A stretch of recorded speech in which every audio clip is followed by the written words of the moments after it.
resources to be able to expand?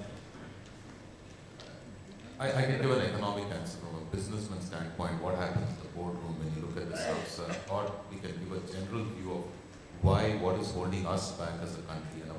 Let me address both. Number one, as far as a company's investments are concerned, I think fundamentally it's the same thing, that it's not enough demand, utilizations are not still high, and still till those points kick in, you're not going to have investment. However, maybe the low price, we may be in low asset price cycle today, but people are not going to put the money because they know that it's going to get tough in future. So you need utilization levels to go to something like 75-80%. Today plants are running at 60-65% level. So there is a demand issue we are facing as a country, and this demand issue is coming from two directions. Exports have slowed down in most companies. So that's a big problem. It's a worldwide problem. There's a slowing of the world economy. And secondly, domestic demand hasn't picked up because of all other reasons which we know. And while I would say all these slogans are fine, which we have, and I think we must act on them, I think what we need to do is what people do when they get into trouble. My first effective advice to people, and what we do this in the company all the time, the same thing we need to do as a country. We've got a lot of broken windows in this country, and we need to fix the broken window first. We cannot say that there is no problem, we can't ignore it. So many places you would find the specifics, when you get down to details and specifics, things don't work. Secondly, we seem to be a nation of speed breakers. We build speed breaker on the road. That's a good one. Speed breakers speed on. Breakers, right. Yeah, absolutely. I think that's what we become as a nation, and I think fundamentally we need to eliminate all the speed breakers which are there, the investment which are there, which stop. For example, this university idea is also a speed breaker. Too much interference leads to speed breakers coming in. Elimination, we always say, do this whole issue of TPM and all that. All that starts with muri, which is remove waste and eliminate the waste. You'll have better flows in the system, better flow happens, growth will come. Lastly, we are also a nation of doubters. We doubt each other. Quickly we doubt. And I think we need to go to trust-based processes. I think today with so much of digital data available, you can catch a wrongdoer very quickly. I think you don't need to. In fact, I think the Indian income tax system is one of the best in terms of the filing, because the returns which we get. They catch your mistakes much before we know about the mistakes. So as you build a digital network, I think we must go to trust-based system. I'm going to take a minute on agriculture because that's something which I think impacts a lot of Indians. We saw that from Omkar's presentation, 65 plus. I think we haven't spent enough on agriculture, and if we don't do, we think it is only 16% of GDP, but it impacts 65% of Indians. And our productivity is 1/3 of the world. We actually can be the granary to world. We are one country where we can produce 3 crops. You go to Europe, you go to US, they can produce hardly 2 crops in a year, so we can be 3 times their productivity level. The basic issue for us is that we don't have extension services going to the farmers. Farmers don't know, they don't understand, and there's very best, at the base level, the good practices of what? If you have flat land, water doesn't run off. You need less water there. Very simple things like laser leveling techniques. These are things which are known to agriculture universities, but there's not enough extension service happening. Instead of that, what we end up doing is to spend 90,000 crores on fertilizer subsidy. I have often gone to the ministry and told them, can you divert a small percentage for us who want to work in rural area to spend that on educating farmers? Will have a greater impact on productivity. If you have greater agriculture productivity, your price rise in food commodities will actually come down. Farmers will be better off, and India will become a nation. I think that's one thing we need to address very seriously here. Thank you. The points again you've talked about are, I think, indicate the reason why fresh investment are not taking place. And I like the fact that you're saying it's not just about overcapacity, but the fact that demand is fallen. So whatever you had hoped to cater to is not really coming up. Richard, coming to you, I think you're in the best position here to look at the macro picture. You see trends across several industry verticals. What is the mood in the industry despite almost 2 years of the new government? The fact is that there is not a lot of traction on the ground for companies to put their money in new investment. What are the patterns you see? See, I think the one is, okay, there's an air of optimism, but the reality on the ground is not. The execution, I think we discussed in last session, is all about execution. And but I think let's, like Vineet said, I think we need to step back a bit and understand what are the bigger problems facing the country. I think the bigger problem is this infrastructure projects which are stuck. I mean, before we get into new infrastructure projects, it's $160 billion of US dollars of infrastructure projects. How do we unstuck them, kind of? How do we create a forum where these projects can be kicked off and there is enough kind of funding, etc., available to them? Because you can't have on one side marquee assets getting created and the companies that create those assets are sick. I mean, it's a dichotomy kind of, that the companies that create it are sick. It all comes from the basic thing that India never put together what we call an infrastructure development fund.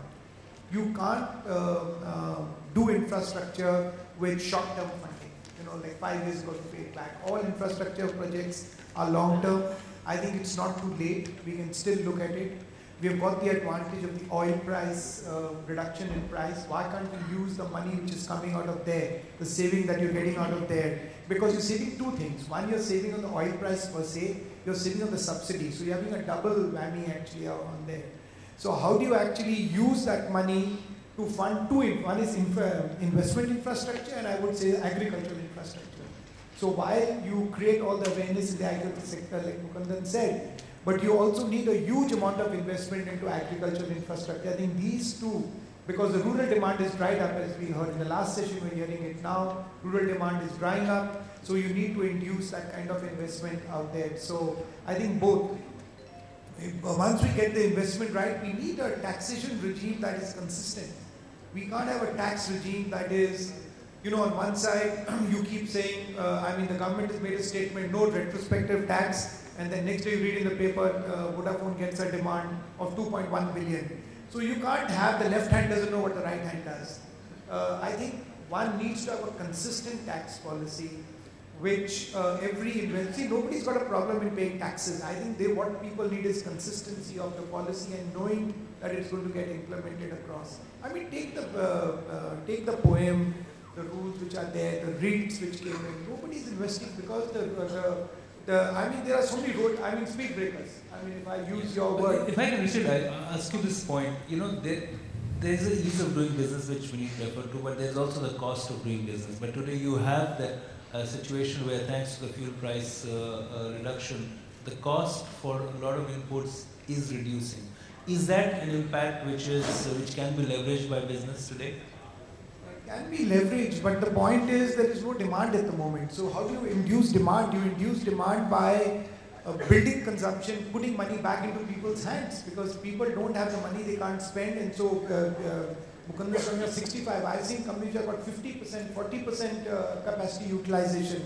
So we are at an all-time low, and it's never happened before. In the last few years, I mean, you take the auto industry, which is doing so well. I mean, those you go and talk to the auto ancillary companies, they are there. So I think we need to understand the reality.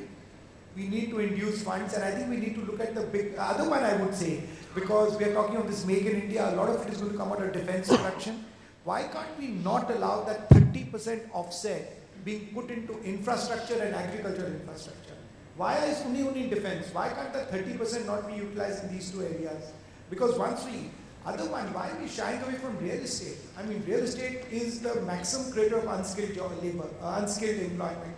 Why don't we, induce help? Because you need, on one side, you need houses for all.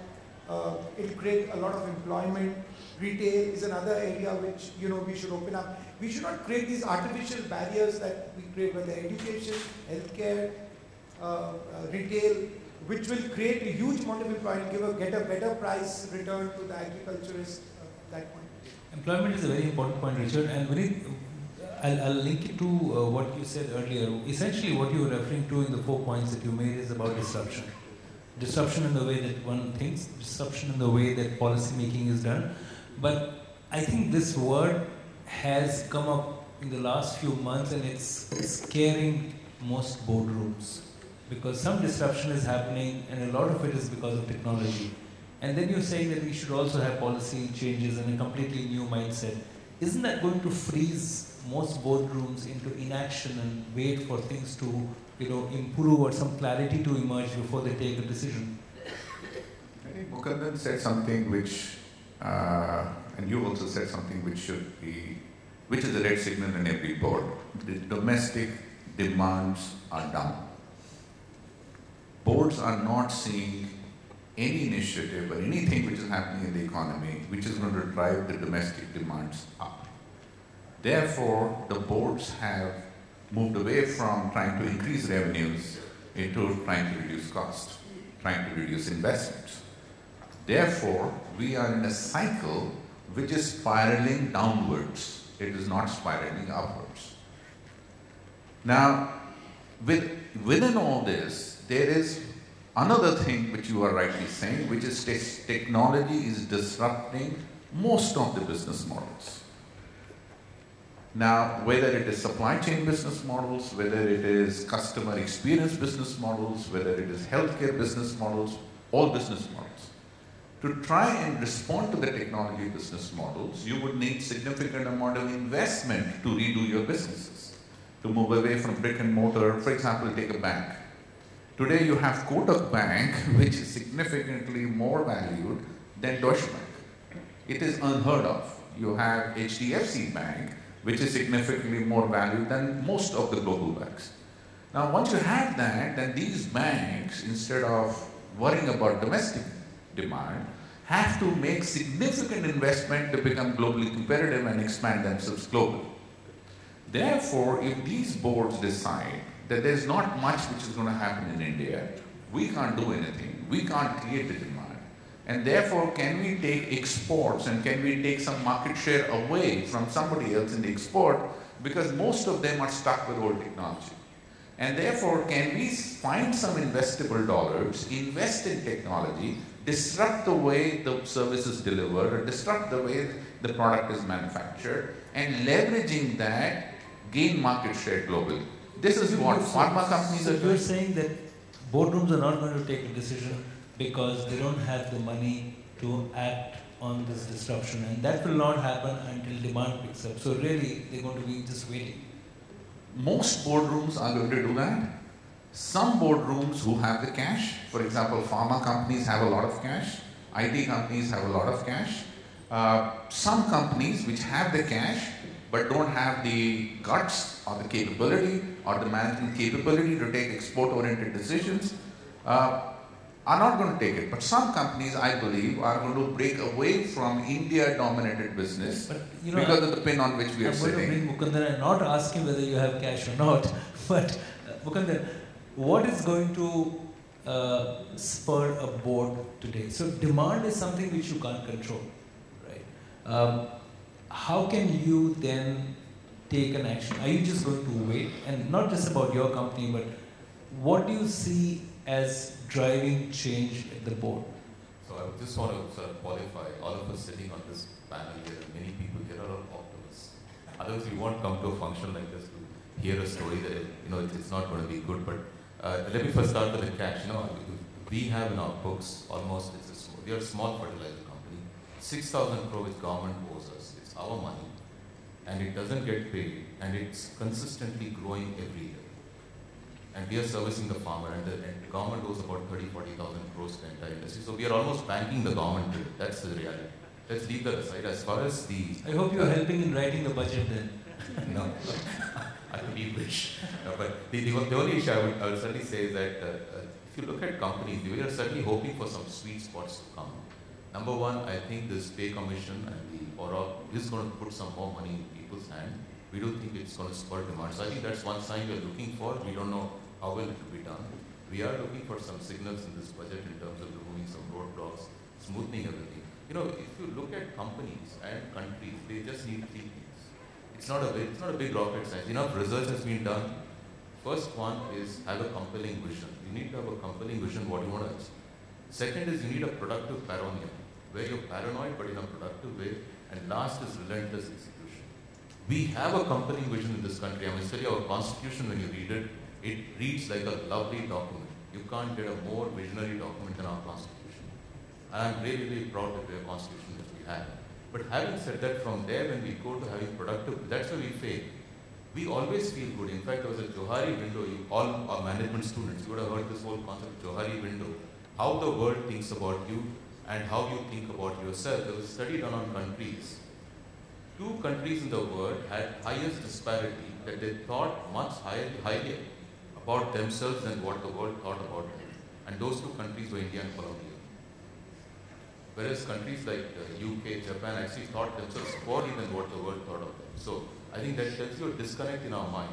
And the last thing is what Richard has already highlighted. I think we are not good at, we need to be relentless in our execution. Good companies do it. The names of banks which we took, like for example, Kotak, HDFC, they just believe in relentless execution. And there are enough people here who can do it. I think that's something which is a message we must take back, saying that there's no running away from hard work after all the speeches which you make.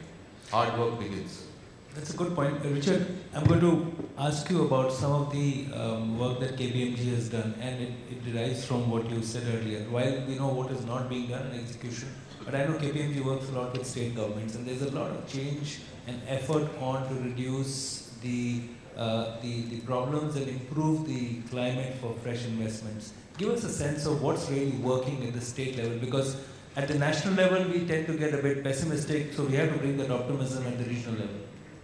I think one of the good things that were done was that all the state governments got ranked.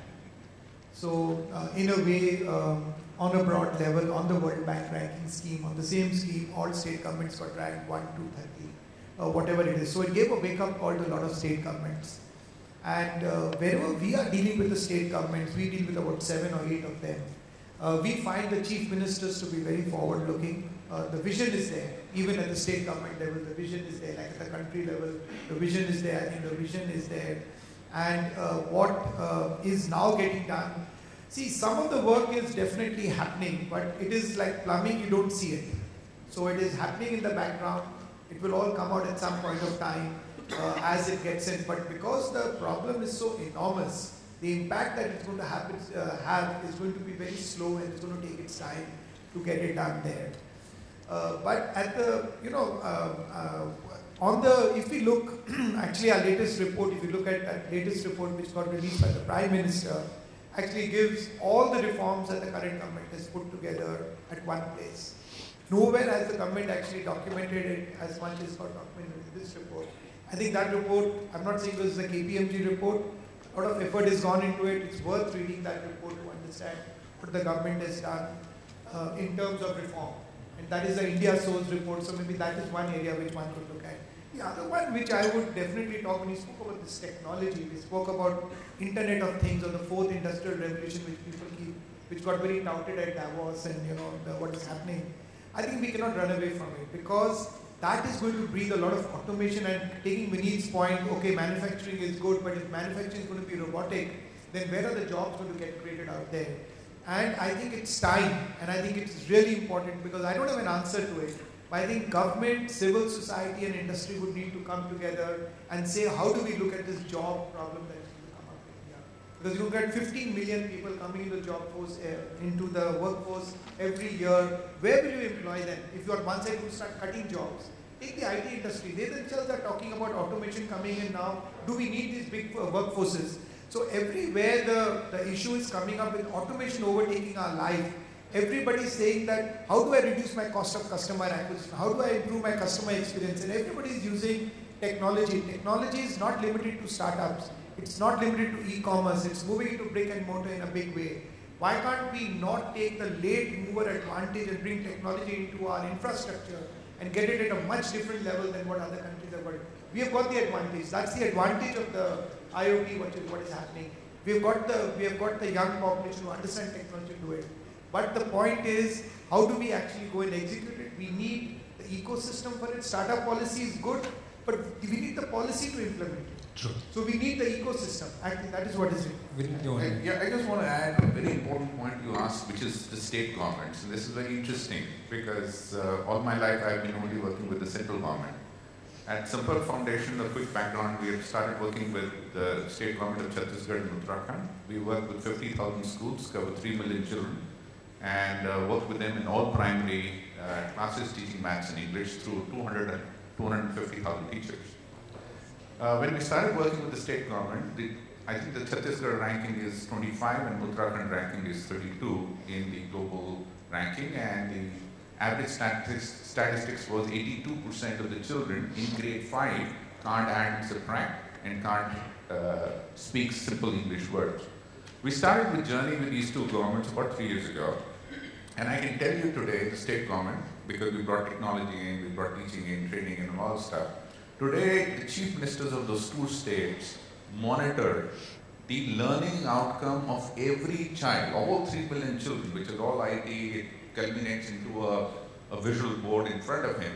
And they actually on a monthly basis review with district magistrate how the learning from 2-digit addition to 3-digit addition is going on. So there is a lot of revolution in education is taking place if you give them the innovation, if you give them the tool. So I see a lot more intensity for execution and action in the state governments than I see in the center. And maybe the future of India, and maybe that was this government's vision to begin with, the future of India actually gets into energizing the state governments where the execution focus is significantly large. Going to IT industry, I don't know how many of you know that a lot of state governments today are giving money to IT companies to set up shops in their states as training funds. So to increase employment, there is a competition within states that if you come and set up your facility, not only will give you land at a low cost, we'll give you utility at a low cost, we will also pay you to train our people so that they are fit for the IT industry. So the world in the state government is becoming very competitive, which is very heartening for the future of our country. Richard, you want to say something? Yes, your point is right. On the state government, people are doing a lot, but there's also a third part to it, which is the local bodies. So when we talk of India, we talk of central, state, and then local bodies. I think all the three need to get aligned. And if you get all the three aligned, then all these blockages or these speed breakers are coming not because of central government, or it's coming because of various people who come in. I think that's one big change which I don't know how that can be done through the current structure in which we are in, whether that can have that. But okay, I would like to say one thing. Maybe what's happening is we are facing times that we've never faced before. If you take John Chambers' statement he made at a global meet where possibly there were not many Indians there, but he said India is possibly the only country to a non-Indian audience which has the advantage to take advantage of the current situation through the digital revolution. He believes India's strategy on digital is right and we have the advantage, but we should not lose it through not executing. And I think execution is going to be the important part, because and also one more point I would like to say, we have got the east coast of India, which when we got the Prime Minister saying look east, and if we can take this whole Andhra belt which has got this huge coastline of 1,000 kilometers and actually start creating coastal towns, coastal cities like what China did, where you develop manufacturing in those, you create the export import, create that as this thing and improve our logistics. Those are the two things which That's would work. That's a very good point, Richard. In fact, I think the chairman of the Niti Aayog recently wrote about the need for coastal economic zones, which is exactly what you're saying. But Mukundan, does it make sense then for businesses to be more engaged with the state governments and engage with them on the policy and not just be obsessed about what's happening at the national and the federal government? See, if you really ask me where, I think Richard put it out very well, I think where we need to fix the basic infrastructure, basic governance mechanism is at the local body level. That's completely broken. It doesn't exist. We are trying to build it through Jawaharlal Nehru Urban Renewal Mission in some of the cities where basic accounting, they don't even have books of accounts. They don't know what they earn and what they spend. This is the level of the local bodies. The state governments are fairly in good shape in the sense that they do know what they earn, and they're doing a good job. And center also probably knows what it's doing. So I think if you look at it, I think our efforts have to go much deeper at the granular level then. So at this point, I would certainly say states which are doing well are getting all the investment, and it is the usual culprits. Money is flowing into 3 states, Maharashtra, Gujarat, Tamil Nadu. It's very simple. And all the red spots of India are getting isolated. So I think we've got a national problem. And I'm not speaking about whether India should feel good and proud. We should feel good about what we've achieved. But we should not stop there and say, what more can we do to fix the problems which we have? That's the only. Okay, I want to bring in some of the thoughts from the audience, and since we've talked about jobs and employment, I know there are some students in the hall, so I'd really encourage some students also to ask questions. And I'll really appreciate if you are very brief, not offer a comment, but a very sharp question to the panelists, and I'll try to collect them and then take it together. Rajiv, and then after you, the gentleman. My compliments to the panel. My name is Rajiv Kurala. See, these days we live in a paradox. We speak against India, destroy properties, and still want reservation in government jobs. My query is, what do we need to do to create a smarter mindset for creating smart India? Thank you. So I'm going to collect questions and I'll come to the panel together to save time and be more efficient, since we're talking about better execution. Sir, thank you, Pranjal. And wonderful thoughts, thought-provoking. My question is that, we all agree probably that mindset change is the first that has to come in. But when we look at our educational systems, whether it is primary education, secondary, and even at the tertiary level, there is practically no connect between their aspirations, ambitions, and the life skills that are needed. So how are we going to impress upon the government that no one really is attacking where the problem is, I feel. It's at the nursery KG level that we have to instill those things. It can't come at a later date. So and we don't think there's a role for parents in this. I mean, government cannot be doing everything. But parents themselves have to be educated, quote unquote, enough to be You able are creating the demand for a very super government which we don't really want, because that's what, Mukundan said, we don't want. But let me get the panel to answer you. Let me collect some more thoughts, sir. Right from the beginning, the discussion has centered on demand and supply. I would like to know how much diminishing utility is affecting the demand and supply equilibrium. All right, thank you. Can I get some students to also ask questions? Please don't be shy, feel free to ask questions. It's the job of the student to ask questions.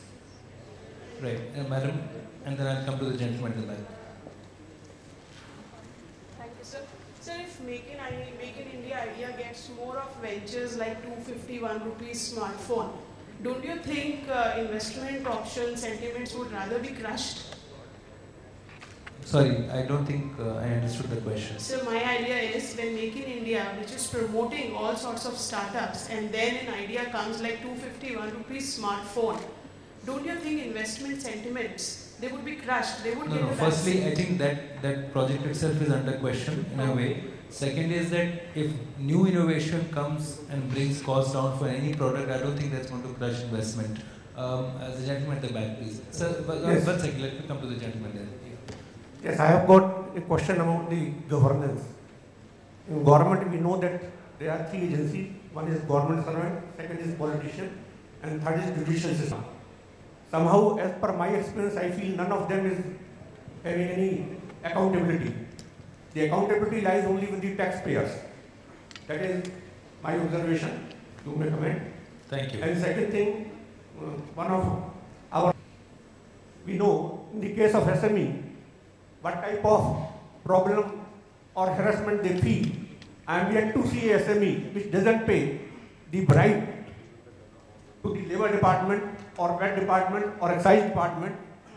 I suggest that we should. May I request all of you to offer a solution rather than highlighting a problem which we all know about, because that doesn't. We have to bring accountability at each and every stage. Yes, but we need specific solutions. We can't just make a general statement. I think the gentleman here, and then I'm going to come to the panel. Can I have a mic? So it's right next to you. There appears to be a continuous mismatch between what is required and what is available, whether it is skill development or it is the financial allotment. And I think one of the very major factors today in India which is coming up is the blame game, whether it's a political party or whether it's allotment of money. Could you comment? Thank you. I'm going to begin with Richard first, because I know you have to leave a little earlier, Richard. Sorry, so let me come back. There's some time, I'll come back. the big question is about mindset, and it looks like we should have some mental health experts also on the panel to talk about the fact that why we keep cursing our own Indian mindset.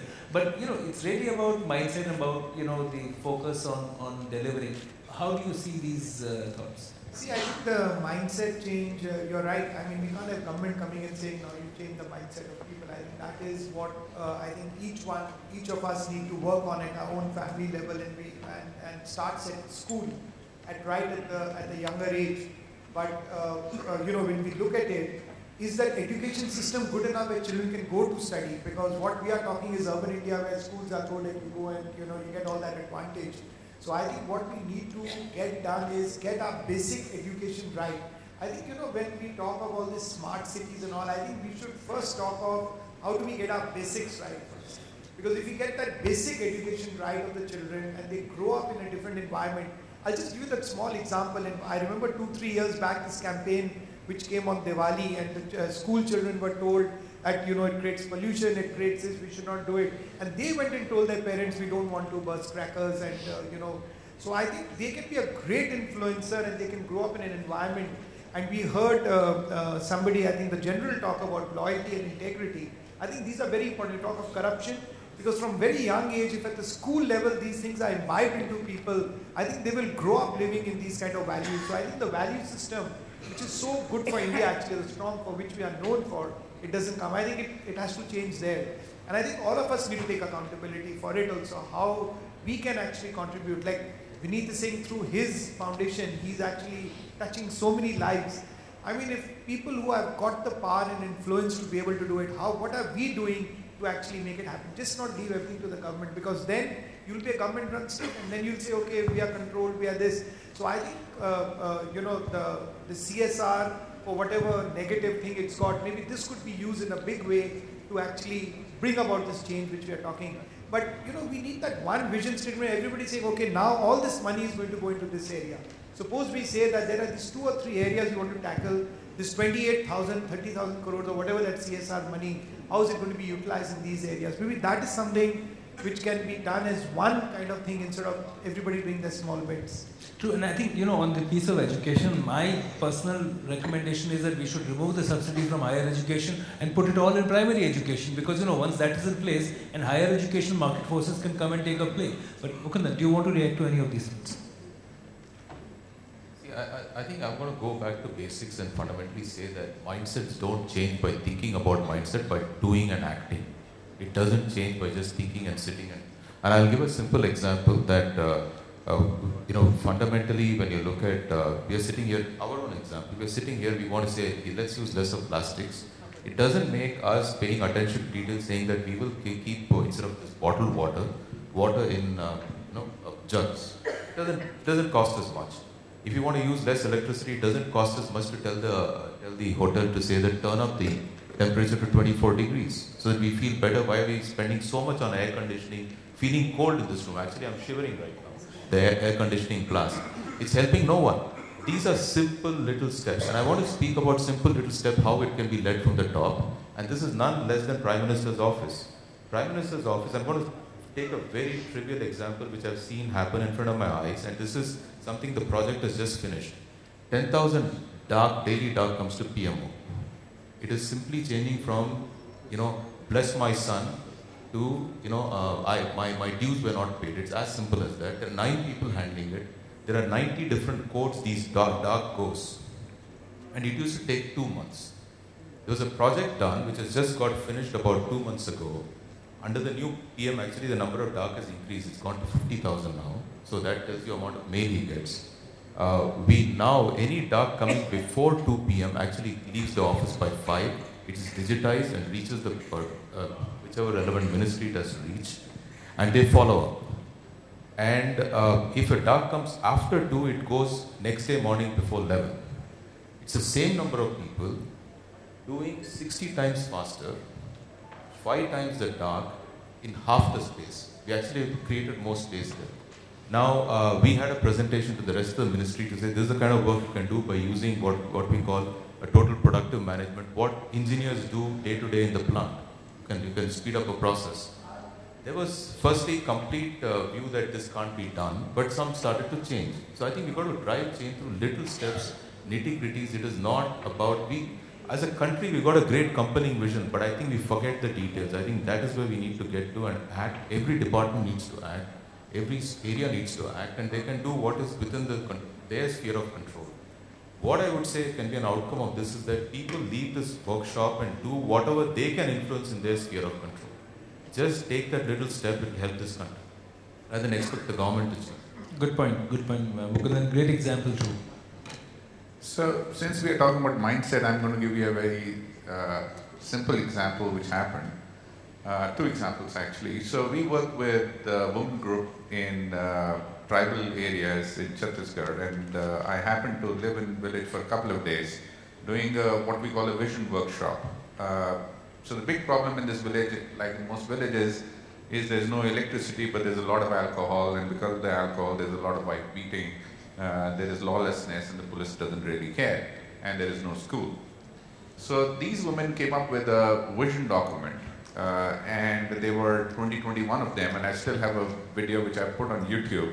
And this is the first time, and I've done this visioning exercise with a lot of executives all across the world.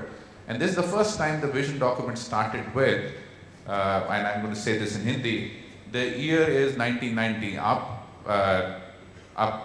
this is a 5-year vision they are talking about. गांव में बिजली आ चुकी है, गांव में एक भी दारू का ठेका नहीं है, हस्बैंड्स ने बीबियों को मारना बंद कर दिया है, पर बीबियों ने हस्बैंड को मारना शुरू कर दिया है. मतलब the whole vision document is in present tense. It is not in future tense. And the moment they define the vision document in present tense, I believe that there is nothing which can stop those group of women who have formed a women group to get to that document. So the change of mindset is in believing it can happen. And today, I think in India, if you look at open the television by mistake, and I think it is a mistake to open televisions these days, especially the news arts, there is nobody who believes in anything in future. The second story is very interesting. We were trying to teach English to students through a lot of teachers who can't speak English. So we came up with this audio device, because there's no electricity, which runs for 3 months. And we came up with this audio device, and in that audio device in Bollywood, we recorded 120 English lessons in songs and all that stuff. So this device called Sampark teaches English. For some reason, it was not getting traction with the teacher. And then we came up with a very innovative idea that at the end of 1 year, the students will perform an English play for the village.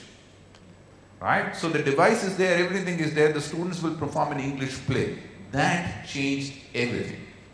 That singular act of performing a play in a village square changed everything. So I think when we talk about mindset change. I just want to thank Richard because he has a flight to catch. So thanks very much, Richard, and we'll discuss some of these ideas with you. Thank you.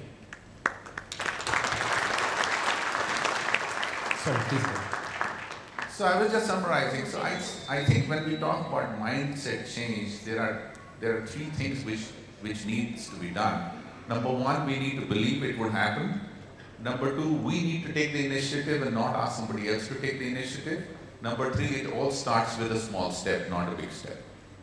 Thank you. Let me take another set of questions. My request again to you is to please keep it sharp, focus, and if you have a solution, please present a solution and not highlight a problem which we already know about. So one question here and one question at the back, the gentleman who's standing there. Can we have one mic here, please? And one at the back. Thank you.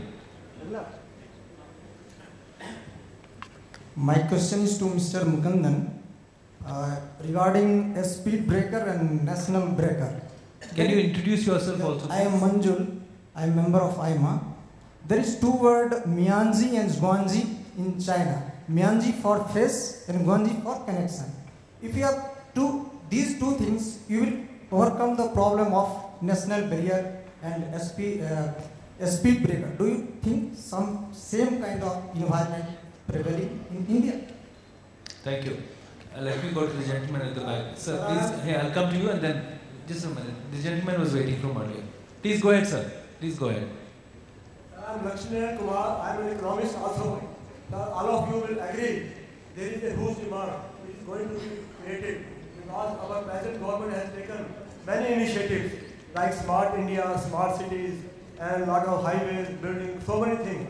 There is a huge demand in the market. The only problem is about the capital, raising capital. Now, at present, you know what is the plight of the share market.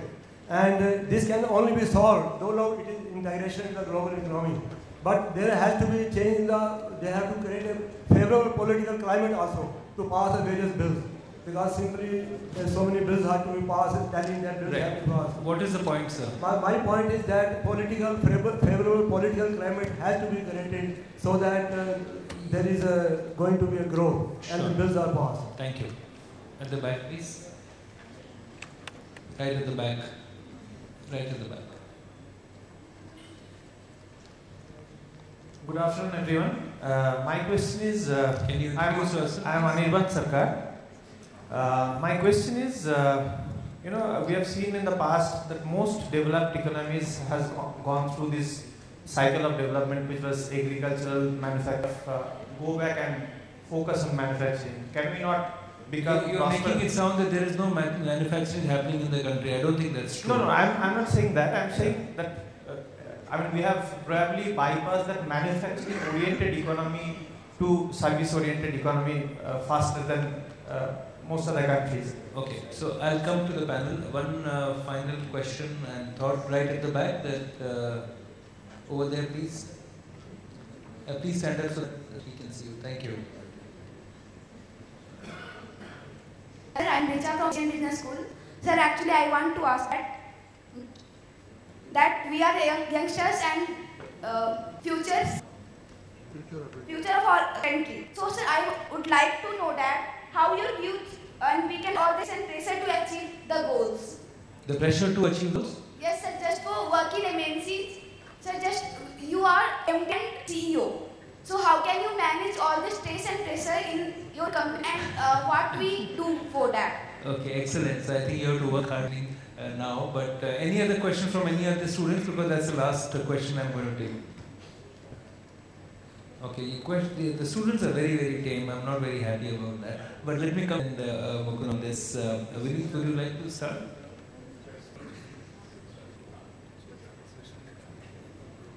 I'm formally government. The discussion, I'm a student of, say, development, you can say.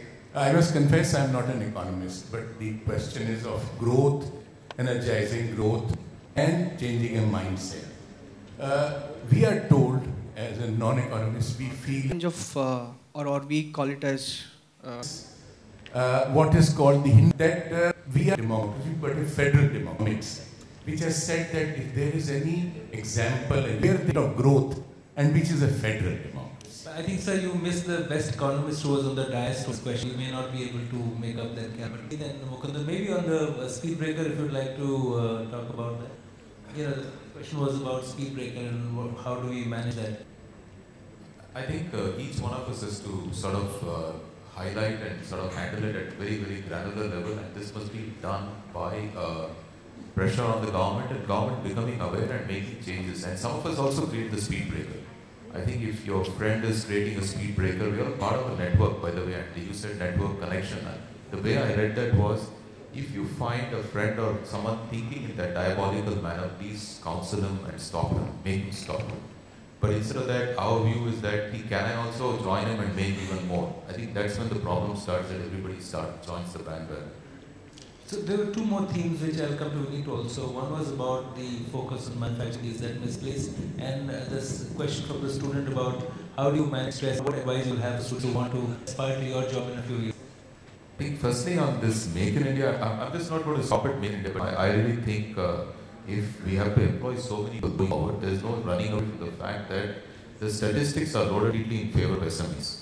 If you look at SME, employment is about 21%, but globally developed countries, it's anywhere between 90%, which is the Canadian number, and 60%, which is the Japanese and German number. So if we have to get more youth employed, the SMEs must be enough with it, and for that I think whatever we do, whether it's small manufacturing, service sector, all that needs to be boosted up, and I'm in favor of saying that let 1,000 entrepreneurs bloom and start the The issue for SMEs as well as large companies right now is money is blocked. I think the entire banking system is in a bit of a stress right now. We all are aware of that stress, and if you read it in newspaper headlines, and Richard already highlighted some of the large monies which are blocked are not unclogged.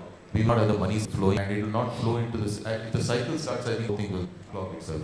And as far as the, I think we are in a tough, disruptive environment. We started, I think, and the progress is made by saying, not getting overwhelmed by the disruption, but by saying what has been said many times.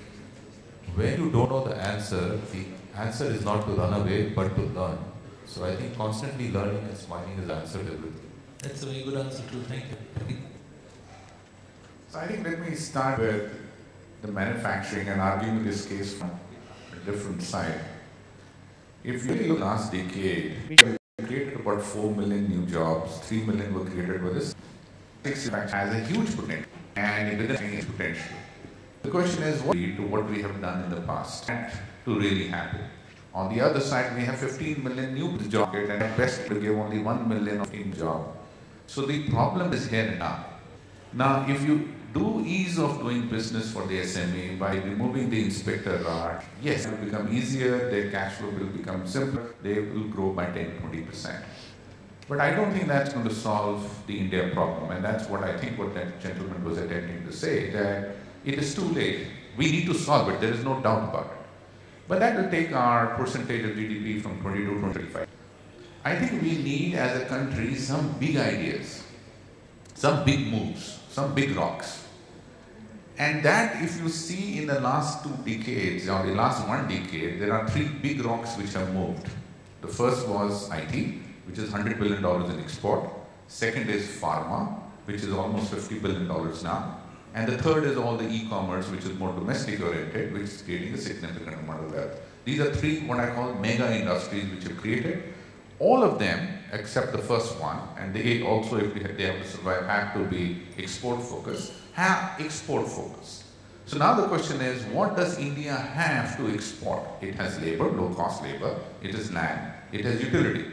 So if it can create large manufacturing infrastructure funded by the government, exactly like Korea, and then give it to the SMEs to manufacture sub-component and create ancillary industry, I'm all for manufacturing. But if you're just going to say that manufacturing and we're going to ease the business and we're going to remove the inspector raj and suddenly the SMEs going to grow on and so on, I don't think that's going to be possible. So that's the first part.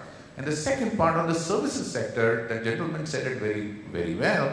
If manufacturing is on one side dominated with people like China, on the other side threatened with technology and robotics, you take IT industry, a very dangerous trend is happening with the revenue growth in the last 2 years in IT industry is people-less. So IT industry is not just not deploying more people, but not deploying the incremental growth in people is not there. And therefore, if you need people-led industry growth, we will have to start seeing where India has a competitive advantage on export, which will go back to healthcare, which will go back to agriculture, which will go back to large manufacturing like shipbuilding. It will go back to all those areas, and it will be driven by entrepreneurs. Now, the reason the government has a role to play is because at the board level, we talked about it, there is a suffocation of decision making. There is either no cash flow is locked with the government, largely domestic economy, or there is no funding available for new ideas which are longer term in nature, which is what Richard was talking about. Everybody is looking at 5-year return and infrastructure projects are 25-year return. And therefore the government, exactly the way they opened the IT industry was thanks to the government decision in setting up SEZ. So if they take some of these mega decisions of making investment in infrastructures which are productive, infrastructure which are going to be revenue bearing, I think we would be able to solve this problem in large scale manufacturing and in services sector, and we definitely should ease the doing of business for the SMEs. So that's the first part with reference to my argument on services versus manufacturing. I think the second aspect in terms of it is indeed a very frustrating time for a young person coming into business. And the reason is as follows. The reason is that as a businessman or as a CEO of any large company, you have more choices. You have more you have less demand, you have more supply. In this environment, the employees are not dealt with fairly because it is more use and throw rather than use and grow. Now that's the first environmental change which is happening in India, predominantly because of this demand-supply issue. And therefore, as a young person, when you are trying to come into a company which is not hiring, number one. Number two, when it hires, when it advertises, it has so many people, it is spoiled with choices. How do you become successful? And I think it has got nothing to do with the fact that, you know, the companies are unfair. I think it's got to do with the fact that a lot will fail, and that gives you an opportunity to succeed. And the only answer, as Mukundan talked about, and as everybody will talk about, is try harder and harder, harder than the next person next to you. That's the only answer. There is no other answer. The environment you can't change, jobs you can't create, fairness in the business you can't bring. So the only thing you can bring to the table is intellect, hard work, add new skills, be relevant, and work bloody hard. And I think you'll get to that job. You'll get to his job, you'll get to my job faster than we got to our jobs. Thank you, Vineet. That's a great point. No, I'm sorry, we have run out of time, but I'm going to close the session by asking both of you to mention one policy change that you would expect from the finance minister when he announces the budget on 29th. That could possibly energize growth. Mukundan? So I don't want to say one policy answer, but I think fundamentally make sure that you keep your commitments. They have to go back to their manifesto. They made a commitment. Let them measure themselves against. Whatever they promised, they got to do. That's it. It's all there out in the document. Thank you. Vineet? Yeah, I'm tempted to say two things, and I don't know which one is right, but I'm going to say both. One mind says don't announce anything. Just read the budget, read the last year budget. That's it. No new things, right? That's one side of my mind says. And the greedy side of my mind says is just focus on education sector and just let it be. Just open it up. That's here and now. Immediately you'll see a lot of investment coming in. Immediately we will see a lot more employable resources coming in. So I don't know which is right. Thank you so much. And you know what I would say is that don't have a budget announcement every year. Plan for 5 years and just go for that. And you know, don't stop and look at what you've done every year because that doesn't work. But thank you very much for joining us, and please join me in thanking and applauding the panelists for sharing their thoughts. Thank you for that very interesting session. If I may now request Mr. Pranjal, our President, to present the speakers with some mementos.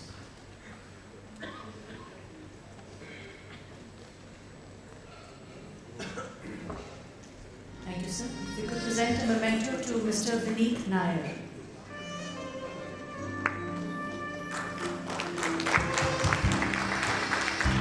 Mr. R. Mukundan.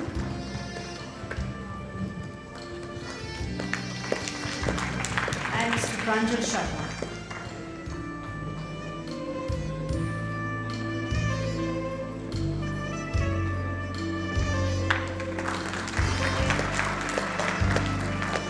Thank you, sir. Ladies and gentlemen, that brings us to the end of today's program. Thank you all as well for joining us today and helping us celebrate AIMA's Foundation Day. In case you haven't picked up your copy of the souvenir, you can find them. They're placed outside at the registration desk. I would request you all to now join us for lunch. Lunch is served as you step out of the hall, you turn towards the left. It is called the Desire Pre-Function Area. Thank you all once again. Have a great day.